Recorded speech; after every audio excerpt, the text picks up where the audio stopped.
Merci pour la question. Et votre question est de savoir quelles sont, selon moi, les bases ou la fondation pour réussir dans le monde de l'entrepreneuriat ou en création d'entreprise. Bien, d'abord, nous allons voir ce que c'est que réussir. C'est quoi réussir? Quand on dit pour réussir dans le monde de l'entrepreneuriat, c'est quoi réussir? Réussir, c'est atteindre les objectifs fixés.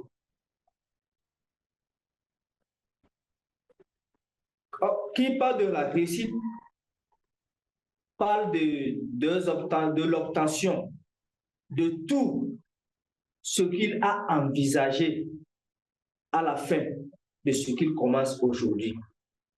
C'est ça la réussite. C'est-à-dire atteindre ses objectifs. Maintenant, pour être un bon entrepreneur ou pour créer son entreprise, être un bon entrepreneur et créer aussi l'entreprise, à peu près, c'est la même chose, mais il y a une petite nuance. Pour être un bon entrepreneur, nous avons d'abord besoin de quoi? De l'information. Après l'information, nous avons besoin de la formation. On doit se former dans le domaine dans lequel nous voulons nous orienter. On doit avoir des informations sur tout le contour de ce domaine pour ne pas faillir un jour. Pour créer son entreprise, on a besoin de comprendre les techniques de création d'entreprise. On doit comprendre, quand je dis les techniques, ce n'est pas sur quelle base quitter, pas forcément ça.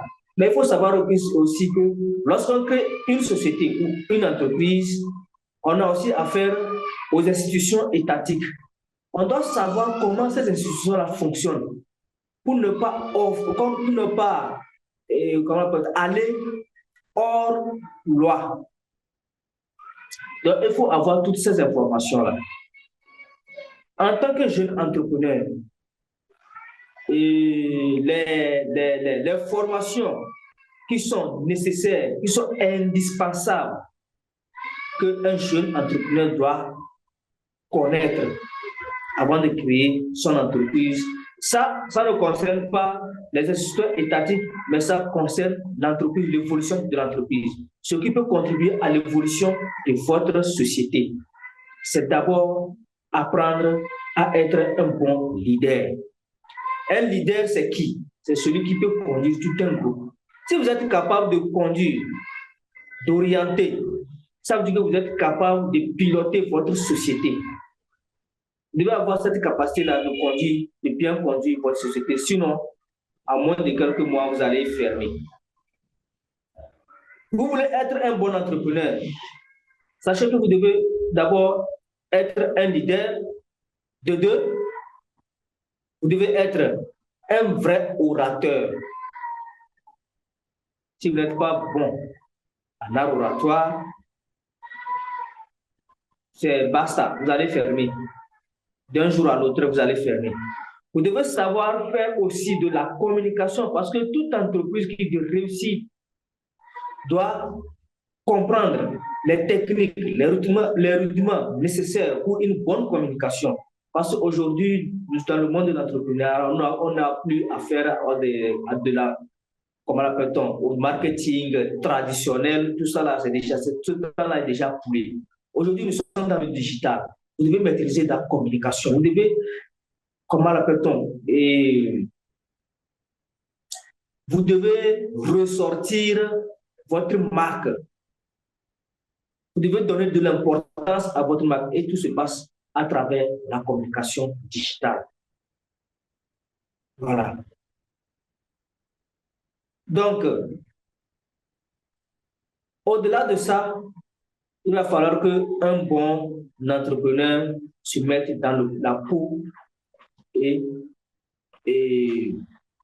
d'un exemplaire ou bien d'un exemple d'entrepreneur. Regardez, allez-y, regardez même sur les réseaux sociaux, bien sur l'Internet, allez-y voir les grands leaders, les grands entrepreneurs, comment ils se comportent, leur style vestimentaire. On ne peut pas se dire qu'on veut devenir un entrepreneur et on s'habille de façon comme un ouvrier sur un terrain, ou bien un ouvrier sur un chantier et se dire qu'on est entrepreneur. Ce n'est pas possible.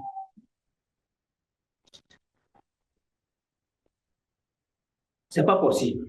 Il va falloir qu'on revoie notre style vestimentaire. Ce n'est pas parce que je veux créer mon entreprise ou ma société dans 2 ans que à maintenant, c'est-à-dire à l'heure actuelle, je vais me dire que bon, j'ai du temps. C'est dans 2 ans. Là, d'ici les 2 ans, je vais voir comment. C'est à partir d'aujourd'hui. C'est-à-dire, ce que vous voulez faire en 2 ans, vous devez refléter ça aujourd'hui. Même dans votre comportement. On dit souvent que l'extérieur, c'est le reflet de l'intérieur. C'est ce que vous avez à l'intérieur de vous que vous allez refléter à l'extérieur. C'est ce que les gens vont sentir de vous. Ce changement-là, c'est un changement que vous allez démarrer dès maintenant pour que demain vous pouvez le manifester. C'est comme ça marche.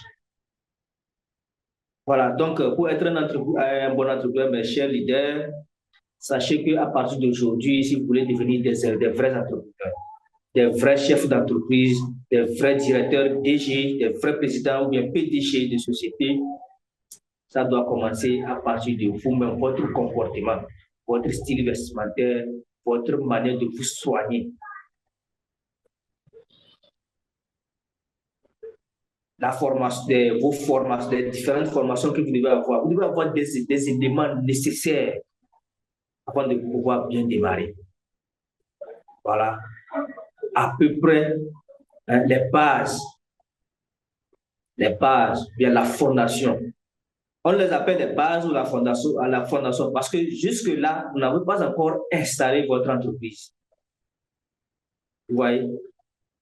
Mais déjà, lorsqu'en en vous quelqu'un de grand, votre avenir se reflète à partir de votre comportement. Dès maintenant.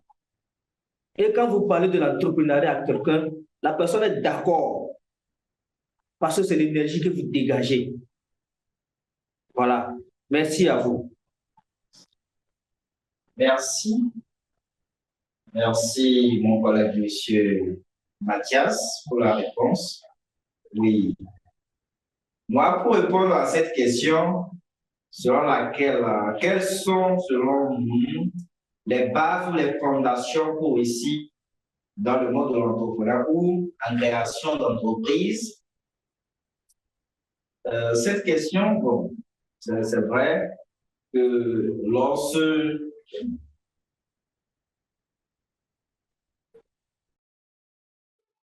Oui, merci pour la question. Je remercie aussi Monsieur Mathias pour ces réponses enrichissantes.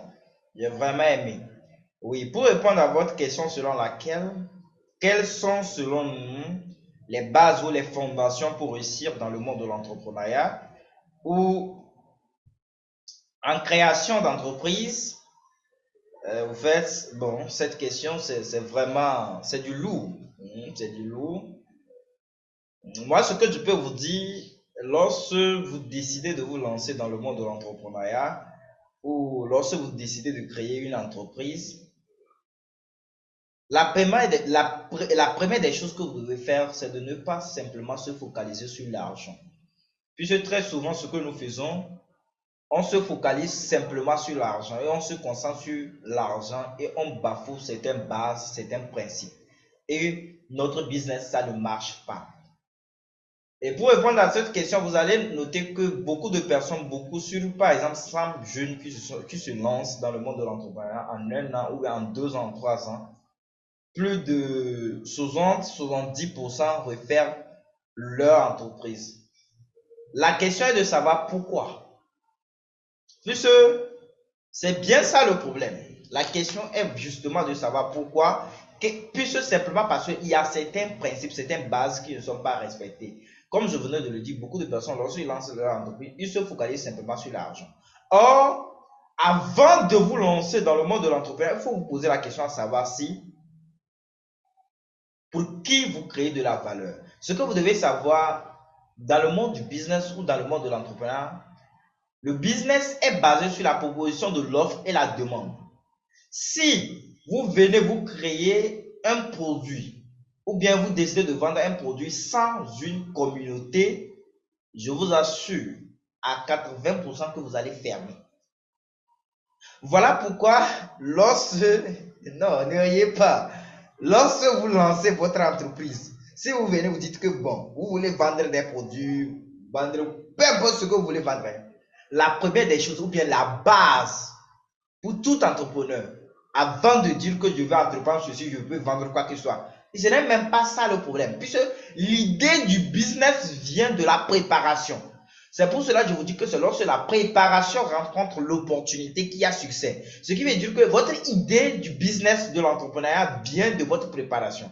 Et si vous vous êtes préparé, et si vous avez pensé à bâtir une communauté d'abord, puisque moi, c'est ce que moi je peux vous conseiller. Lorsque vous les bases, après avoir suivi vos formations en entrepreneuriat, après avoir suivi vos formations en abattoir, après avoir suivi vos formations en communication, en marketing digital, c'est vrai. Ce sont des rudiments nécessaires dont vous avez besoin pour pouvoir avancer. Mais dans votre tête, il faut vous ancrer dans votre tête que si vous ne venez pas pour répondre à un besoin et bâtir une communauté, de telle sorte qu'après tout, vous aurez la possibilité de pouvoir gagner. De telle sorte que, après tout, vous aurez la possibilité de pouvoir gagner à travers votre communauté, ça ne marchera pas. Voilà pourquoi beaucoup de personnes qui se lancent dans le monde de l'entrepreneuriat, ils se focalisent simplement sur l'argent et ils se retrouvent à lire tous les jours, à lire sur les calendriers, à lire les dates sur les modes. Ça ne marche pas.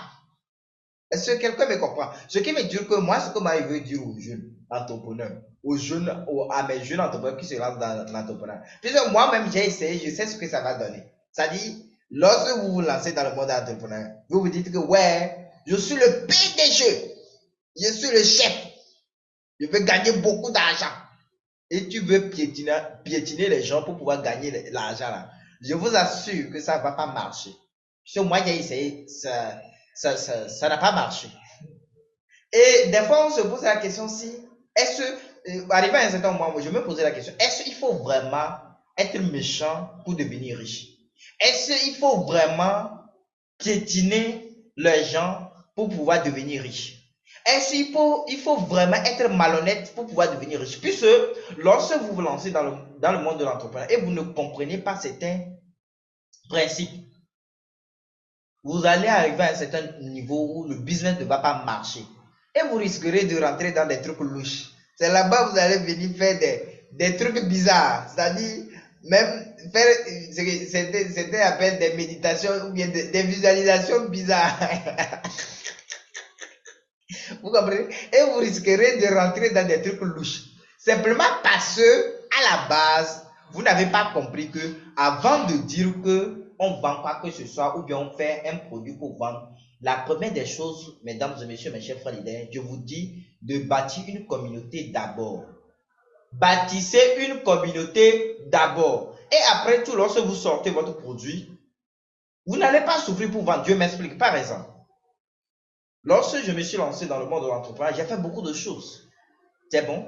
Mais ce que moi j'ai compris, arrivé à un certain moment, lorsque c'était difficile, c'est compliqué, c'est ma communauté ou ceux qui me connaissent, la famille que j'ai bâtie, les leaders que j'ai bâtis, qui ont maintenant la possibilité d'atténuer mon problème ou bien de me sauver. Maintenant, vous êtes là, vous voulez manipuler les gens. Vous êtes là, vous voulez escroquer les gens. Vous êtes là, vous êtes focalisé sur l'argent et vous trompez, vous manipulez les gens. Vous êtes là. Mais les gars, vous allez tomber mal. Et lorsque vous allez tomber mal, ceux que vous avez piétinés, ils ne pourront pas vous relever. Voilà pourquoi, pour résumer, pour faire court, je ne veux pas trop m'appesantir sur la question, puisque nous avons d'autres questions à débattre. Pour ne pas trop m'appesantir sur ça, Mes chers frères leaders, mes chers frères entrepreneurs, si vous voulez réussir dans le monde de l'entrepreneuriat, la première des choses, lorsque vous vous lancez, enlevez dans votre tête que vous voulez simplement escroquer les gens ou bien gagner beaucoup d'argent seulement. Ça ne marche pas. Moi, j'ai essayé, je sais ce que ça va donner. Mais mettez une équation de telle sorte que je bâtis une communauté. Après tout, je leur présente un produit et ils vont payer. Des fois, je dis à certains jeunes, non, il faut prendre le temps d'avoir des relations, d'avoir des amis, d'avoir des contacts d'abord. Avant de venir dire que tu veux gagner l'argent ou vendre ton produit, toi tu viens, tu te focalises. Ouais, c'est comment je veux vendre, ça ne marche pas. Ça ne marchera pas. Ça, vous ne bâtissez pas quelque chose. Mais une fois que vous avez la possibilité, vous réussissez à bâtir une communauté. Je vous assure que peu importe les obstacles, peu importe les problèmes, votre communauté va vous sauver. La famille que vous avez bâtie va vous protéger. Les juifs fonctionnent de la même manière. Les musulmans fonctionnent de la même manière. La plupart des animaux, que ce soit les abeilles, les lions, les abeilles, les lions, la plupart des animaux ou la plupart des riches ont compris ça. Les entreprises fonctionnent en communauté. Toi, tu viens que tu veux vendre les pièces détachées. Mais ce que vous ne savez pas, dans la vente des pièces détachées, il y a un marché ou bien il y a des leaders. Il y a ce qu'on appelle mafia du marché. Et je me rappelle la dernière fois, M. Mathias expliquait que si vous voulez faire, par exemple, faire du commerce, même lorsque l'État subventionne les gens, il y a des leaders du marché que c'est à eux parce qu'ils ont des agréments. On les donne simplement parce qu'ils font partie de certaines communautés. Là, vous êtes là, vous voulez faire tout seul. Vous voulez, non, je suis le PDG. Je veux faire tout seul. Ça ne marchera pas. Ce qui veut dire que je suis le CEO. Je suis le PDG. Le gars ne gagne rien. Il est là dans son bureau toute la matinée. Il est là, 0 francs. Mais il vient, c'est-à-dire, il sort la matinée, il arrive. Il vient en retard même. C'est-à-dire, le gars arrive à 10 heures. Il tient son sac. Il dit, voilà, amenez-moi un peu de café. Le gars ne fout rien. Il reste du matin jusqu'à la soirée. Il ne fout rien. Les gars, si vous vous lancez dans le monde de l'entrepreneuriat en ayant ce genre de mentalité en tête, je vous garantis, je vous l'ai dit, ça ne va pas marcher. Voilà pourquoi, prenez la première des choses, comprenez juste qu'il faut bâtir une communauté. Mesdames et messieurs, je vous remercie pour la question. C'est parce que je vous aime, c'est pour cela que je suis trop long comme ça. Ok.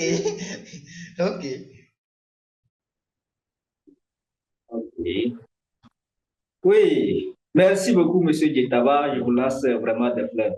C'est bien. C'est bien, vous êtes vraiment un bon entrepreneur. Merci. Ouais, la deuxième question, s'il fallait recommencer, je dirais que ici, ça montre que je dois parler de ma propre expérience. Oui, qu'est-ce que j'allais faire s'il fallait que je recommence? Une question vraiment pertinente.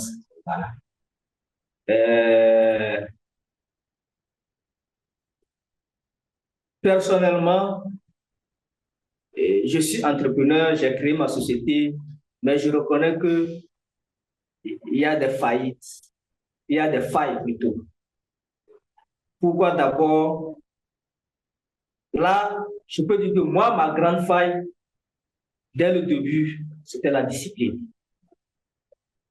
Si aujourd'hui je vais reprendre à zéro, ce que je vais éviter, c'est la non-discipline. Et quand je parle de la discipline, je n'ai pas un DG à qui, ou bien qui va m'imposer l'heure d'arrivée, l'heure de départ, qu'est-ce qu'il faut faire, qu'est-ce qu'il faut faire, qu'est-ce qu'il ne faut pas faire. Et là, je vais dire que peut-être que j'ai essayé d'aller au-delà de ces règles ou de son règlement. Ici, c'est ma propre société. Mais on doit savoir que même si c'est notre propre société, notre propre entreprise, il y a un certain nombre de disciplines à respecter. L'heure d'arrivée au service. C'est pourquoi, quand vous créez, hein, allez-y un peu dans Facebook, créez votre page Facebook de votre entreprise, c'est-à-dire page professionnelle de votre entreprise. On vous demande, il y a une partie où on va vous demander de mettre votre heure, les heures d'ouverture, les heures de fermeture, etc. C'est pas pour rien. C'est pas pour rien. Moi, je me permettais de venir au service quand je veux, à n'importe quelle heure, Voilà. sans savoir que ça joue sur moi. Dans vous, ça. Et puis, ouais, c'est dans nous ça. Et parfois même, des gens viennent appeler, oh, vous êtes où? Que ça a duré, ils passent par ici, c'est vous fermé, ou bien je ne suis plus ici. Voilà, ça gâte déjà mon image. Voilà. C'est pas bien. De deux, et il faut un programme défini. On ne bâtit pas